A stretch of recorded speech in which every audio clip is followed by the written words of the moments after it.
So this is going to be on stance work, posture work, pose work, and the foundational principles behind it and the intent that needs to be practiced.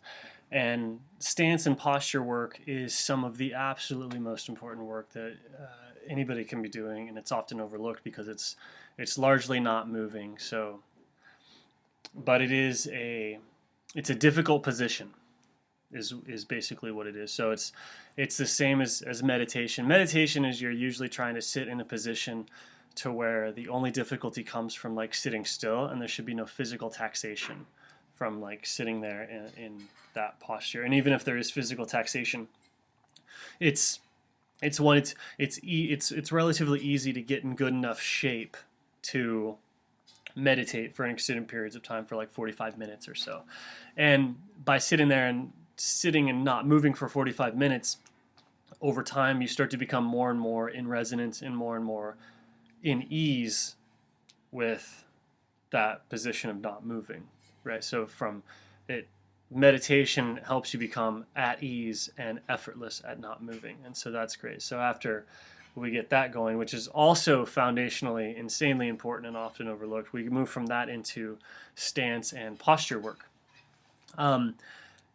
Yoga can be a form of this. I'm not familiar with it. What I'm familiar with is a little bit of Qigong and my own stuff. So I'm going to be using some Qigong that I know to teach, but this is very open-ended. So I'm going to be trying to teach the principles by which stance and pose work works so that you can do it where you need it in your life and to do it intelligently.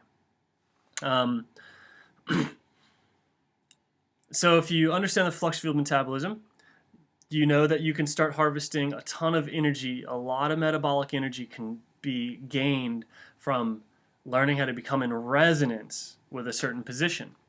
And so that's what stance work is and posture work is that by the basic qigong pose is like it's called standing pose or tree pose.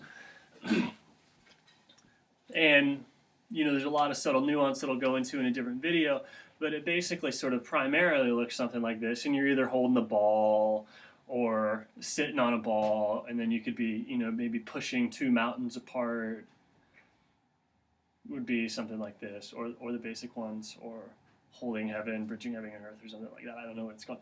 You can get all these various poses, and then you sit there for periods of like 10, 15, 20, 30 minutes, 40 minutes like this. And so let's do something like this.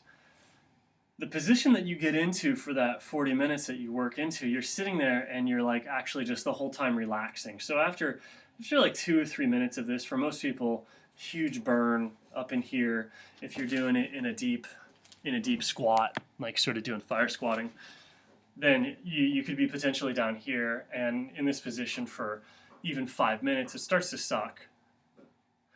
And that sucking is basically your cells. They're not getting enough energy in that posture. They're not getting enough energy in that stance. And so then they're having to do their oxidative metabolism. By sitting in those positions and meditating in those positions, what starts to happen is that you learn the exact frequency of resonance of that position, the perfect one. The longer you stay in it, the more that you meditate with it, the more that you relax. So my arms are hurting, I'm going to relax. My legs are burning, I'm going to fucking relax. And then also you're pushing yourself through it, but not having to do anything, right? Your goal is to not move. You don't have to move any faster. You don't have to get your body to do anything different. You just have to hold it there. You have to find the deeper resonance of that position. That makes your nerves start firing in a pattern to where like they have to figure it out. You're going to force them to stay there. And so the burning that you get is actually from the cells doing their oxidative metabolism, the muscles especially, to keep everything like in tension and held there. As you start to like learn how to like your fascia will rotate, you'll learn how to draw in the slack of your body to really connect it to everything. Once it starts to get connected to everything, once all the body parts start to like just through sheer determination, like you're like it hurts like hell and you're like, no, I'm gonna go a little bit longer, I'm gonna keep relaxing, your body has to figure it out. So it starts to connect everything physically. Eventually the nerves get sensitive enough that you start getting that flux field happening in that position. to where you can be in this position and your brain knows exactly how to fire to make it such that almost all the energy of that the cells are using comes from nervous system resonance, and very little is from oxidative metabolism. So you can be in this pose and you can be expending zero energy. So by staying in a stance, you're creating a neutral. And a neutral is a position that you can just hold naturally, like no problem, forever, because there's no energy expenditure there. So the cushion, the sitting in lotus, that's the first neutral. The stance work is to expand the ranges at which become neutral. The only way that you can make it neutral is you have to carve it into your reality. It's literally kind of like stone, and so you have to stand there and carve it, and the deeper the ruts, the more neutral the position is for you. So in martial arts or something like that, you can do these, these are, you can, there's very useful neutrals, right? You could sit here and do something like this. Like, how often is having my arms in front of me like this a neutral position? It's really good. All of a sudden, all this becomes used to neutral. Or lifting, all of a sudden, anything close to those postures becomes very close to neutral. So, like, anytime I'm pressing down or pressing out, I can sit in these postures and I burn them into neutral. It's like creating energetic superhighways, because when I'm there, I'm expending almost no energy except to move. There's no like maintenance energy while I'm there.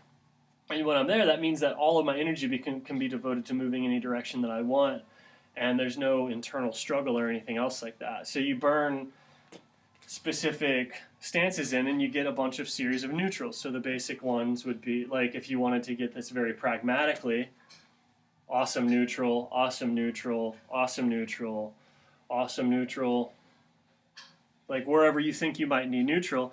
And then, okay, where do I need to be comfortable sitting? Okay, here, and then I have to have a waist rotation there. So totally 100% effortless, totally 100% effortless. When you combine these two, I can get torque, and then, okay, but I need to walk. How do I walk? I shift my weight from one foot, and then I step it out and place it over another one. So then you can train in having a neutral on one foot. So you have 1 foot neutral, 2 feet neutral this way, 2 feet neutral rotation. That opens up, if you are completely neutral in those positions and you engage athletically with another human being, you're constantly flowing through those 3 stances. And then you can burn in useful arm stuff. And the only way to do this is by spending 20, 30, 45 minutes per sit burning in that neutral. And by it starts to suck and you just hold it there with your mind, that'll develop your mind to start firing the flux field in the right pattern, such that the cells get all the energy they need in that position from your consciousness. To get into yoga and stuff like that, there's these certain postures that tend to harvest like certain energy qualities, attributes. They increase, you get into poses that are good for certain whatevers. The more neutral you can get in a specific pose, the more it actually acts as like a very conductive antenna for that pose. So if you're designing any sort of yogic flow, you kind of like really spending 15, 20 minutes in a pose trying to figure out how to completely relax so that you can be in that pose and sort of ghost out and not be there. That kind of develops everything else out. And this is what's going on with just about all stance work, as far as I can tell. You just want to be in neutral all the time, right? So you find neutral on the cushion, then you want to build out a neutral repertoire of states. One of them could just be standing, neutral with your arms in front of you, neutral with your arms above you, neutral with your arms below you, neutral all the way up, neutral all the way down with the legs. That's why these things are so great, right? Where are the useful places where would it be awesome to have a totally effortless position? Standing would be great. Some sort of half squat would be great, but in that you figure out how to squat. So there's a torquing and a spiraling. I can go over that with people if they're interested. So all of a sudden I get a neutral that's in between. This becomes not like a place that I'm not scared to work in. And then all the way bottomed out, Ito Portal squat. So then you have, I'm totally fine here, I'm totally fine here, and I'm totally fine here. And then with the arms, I'm totally fine here, here, and above. That gives you places to move from and to while maintaining the neutrality, and then you can open up becoming more neutral, more mindful in between them. But the first one is to create sort of bastions of energy flow and branch out, and it'll look like a lightning bolt. You've got the main one, and then it spreads out, but you need the main lightning bolts before it can spread out. So we're grounding out.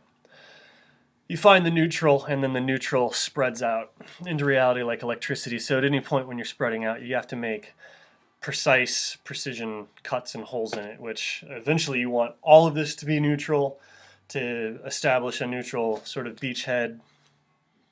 You start here until this is totally neutral, and that means 30 to 40 minutes for a month or two or more, or years. People do this for years.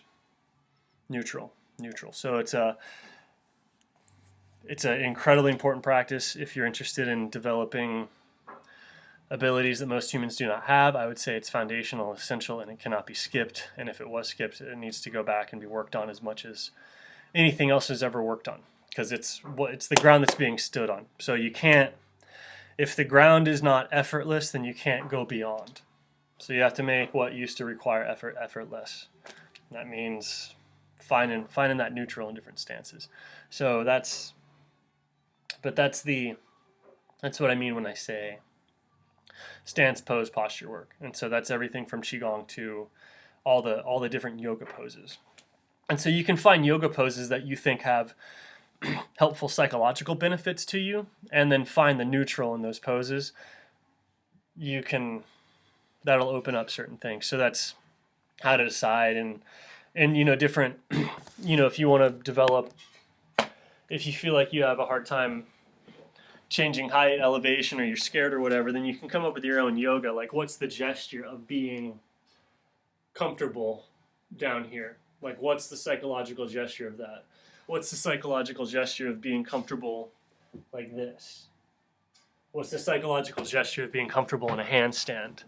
And so if you work those postures, that psychological gesture will become an attribute of your mind. You'll have that ability in all areas of your life, whatever sort of foundational aspects that you could call, like, handstand ability. That means you're good at like being upside down and you're comfortable and you have good those will become qualities of your mind. And yeah, so standing, pose, posture.